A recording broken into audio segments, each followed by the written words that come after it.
आगे बढ़ने का मौका मिल रहा है या एक दूसरे के साथ मेल मिलाप में रह रहे हैं, उसी की अक्कासी जो है यहां पे बिशना कर रहा है। हमारे साथियों ने डिटेल में आपसे बात की, चाहे वो नीरज कुंदन का इलेक्शन हो, चाहे वो यहां के मामलात हो, मुश्किलात हो, परेशानियां हो, या बड़ी सतह पे जो हमारा सबसे बड़ा मामला इस वक्त है स्टेटहुड का, चाहे वो हो। जहां तक पिछले असेंबली इलेक्शन में नीरज कुंदन का ताल्लुक है, हम तो फख्र महसूस करते हैं कि नीरज कुंदन जैसे होनहार शख्स को आप लोगों ने इतना मान सम्मान दिया कि पुराने इलेक्शंस के उस दौर में जहां बहुत ही कम वोट आए थे,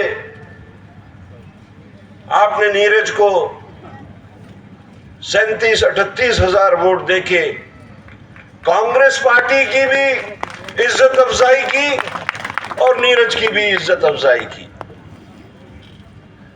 मैं आप लोगों से कहना चाहूंगा, जैसा कि मैं हर बार कहता हूं कि कांग्रेस पार्टी में हमने एक सेकंड लाइन डेवलप करनी है, जो हम बुजुर्गों के बाद में इस कांग्रेस पार्टी को टेक ओवर करेंगे। इस कांग्रेस पार्टी के जो असूल है, जो आइडियोलॉजी है, जो फिलॉसफी है, उसको आगे चलाएंगे। तो उस सेकंड लाइन जो हम डेवलप करना चाहते हैं, उसमें हम नीरज कुंदन को आगे वाली उस लीडरशिप में सबसे आगे आगे देख रहे हैं।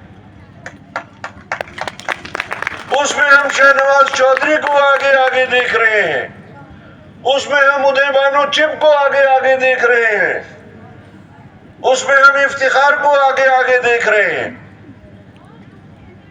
कहने का मतलब यह है कि ये कांग्रेस का भी फ्यूचर है और आप लोगों का भी फ्यूचर है। इसलिए नीरज कुंदन को या हमारी ये जो सेकेंड लाइन लीडरशिप हम आहिस्ता आहिस्ता डेवलप करने के प्रोसेस में हैं, उन लोगों को आगे बढ़ाने के वास्ते, चाहे वो इलाकाई मामलात हो, चाहे इलाकाई काम हो, चाहे सियासी हो, इक्तिसादी हो, हमारी पूरी क़यादत की तरफ से ऐसी इस नौजवान क़यादत को पूरा पूरा सपोर्ट मिलेगा। आप लोगों का सपोर्ट भी रहना चाहिए, तब कहीं जाके हमारा और आपका सपोर्ट जब ऐसे नौजवानों को मिलेगा, तो इन इलाकों का, इस रियासत का जो फ्यूचर है वो उज्जवल होने की पूरी पूरी संभावना है। हमारे साथियों ने यहां पे स्टेटहुड की बात की, मैं वो बातें दोहराना नहीं चाहूंगा, अलबत्ता उसमें कुछ ऐड करके ये कहूंगा कि कांग्रेस पार्टी का स्टैंड जो था, एक प्रिंसिपल स्टैंड था, प्रिंसिपल स्टैंड है, जो कि इलेक्शन से पहले भी, इलेक्शन के दौरान भी और सरकार बनने के बाद भी अभी तक हम उस स्टैंड पे कारबंद हैं। आप जानते हैं 5 अगस्त 2019 को जो हमारे इख्तियारात थे, जो हमारी शिनाख्त थी, जो हमारी पहचान थी, वो सब कुछ मरकजी सरकार ने किस तरीके से यकतरफा तौर, गैर जमहूरी तौर, गैर आईनी तौर हमसे वो छीन ली, दिन दहाड़े उन इख्तियारात पे डाका डाल दी।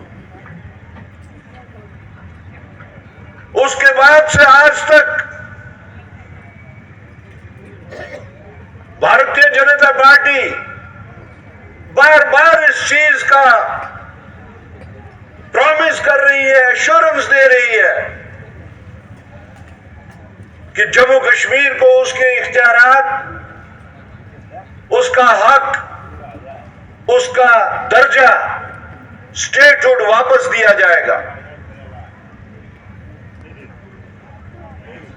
हमारे प्राइम मिनिस्टर साहब ने, हमारे होम मिनिस्टर साहब ने बार बार पार्लियामेंट के अंदर भी और पार्लियामेंट से बाहर भी, यहां तक कि जम्मू कश्मीर की सरजमीन से भी इस बात की एश्योरेंस दी कि जल्द अज जल्द आपको यह दर्जा वापस मिलेगा।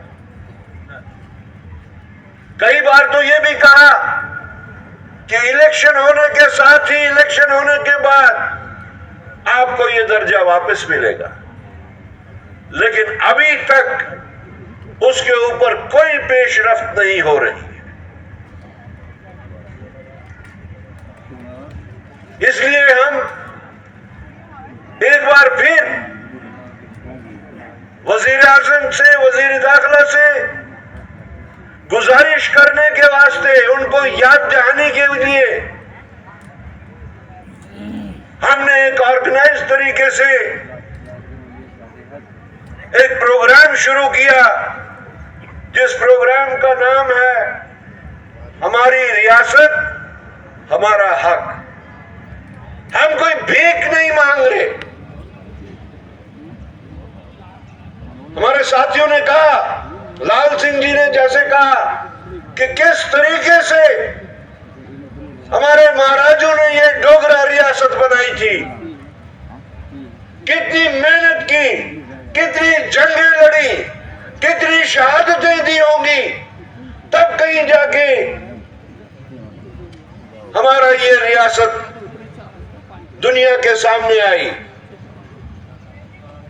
मुल्क के नक्शे पे ये सबसे बड़ी खुद मुख्तार रियासत थी,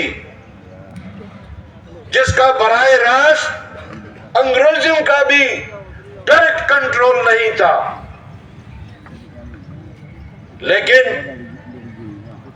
इस तारीख को भुलाते हुए, नकारते हुए, जिस तरीके से हमारे साथ मरकजी सरकार का बर्ताव रहा, हमारी आइडेंटिटी हमसे छीनी। हम तो उसको ह्यूमिलिएशन कहते हैं, बेइज्जती कहते हैं। महज अपने एजेंडा को पूरे करने के लिए 1 करोड़ लोगों को उन्होंने उनके हकूक से वंचित कर दिया। लेकिन आज हम आपसे पूछने आए हैं, जो हमने ये प्रोग्राम शुरू किया है, जिसके तहत हम पूरे जम्मू सूबा में घूमते घूमते घूमते आज आपके बिश्ना कॉन्स्टिट्यूंसी में आए हैं, कि आया कि आप लोग इस तहरीक, इस प्रोग्राम, इस जद्दोजहद के साथ चलने को तैयार हैं। हम ये पूछने आए हैं आपसे, क्या तैयार हैं? हाथ उठा के बताइए, क्या तैयार हैं आप इसके साथ? और आगे चल के कोई बड़ी बात नहीं कि अगर हमें लगा कि मरकजी सरकार अभी भी हमारे साथ सौतेली मां का सलूक कर रही है, तो कोई बड़ी बात नहीं कि हम इस जद्दोजहद को सड़कों पे उतारेंगे। इस जद्दोजहद को आगे चलाने के वास्ते प्रोटेस्ट करेंगे और मरकजी सरकार पर दबाव बनाते रहेंगे। क्या उसके वास्ते तैयार हैं आप? बिल्कुल तैयार है। लिहाजा आज हम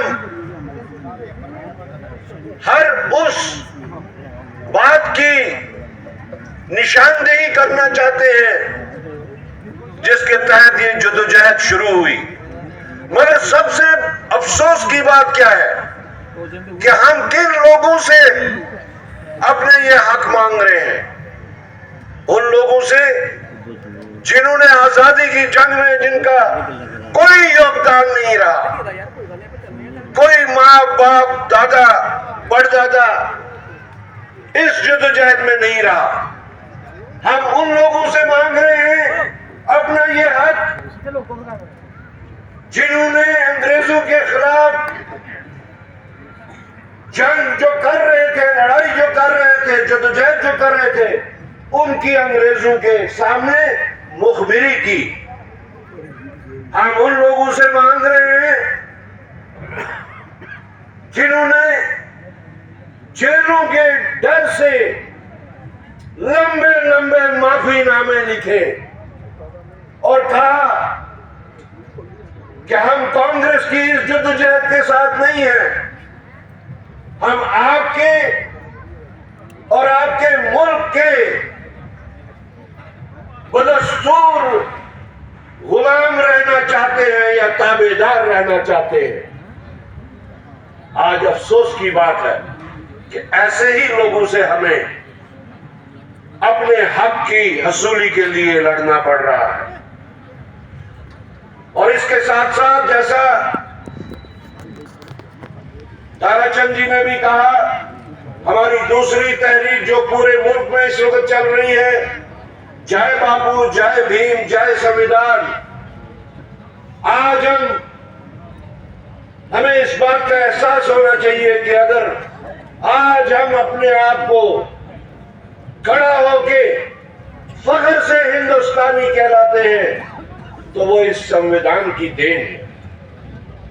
फख्र से दुनिया में तरक्की पजीद मुल्कों में अगर गिने जा रहे हैं तो इस संविधान की। लेकिन दूसरी तरफ ये टोला जो अंग्रेजों की चाल पे चल रहा था, जो आज हिटलर की पॉलिसीज के तहत चल रहा है, आज हमें अपने आप को बचाना है। अगर अपनी आने वाली नस्ल को बचाना है तो हमें इस संविधान को बचाने के लिए भी अपना योगदान देना होगा और इस तहरीक में शामिल होना होगा। बाकी जहां जहां भी हम गए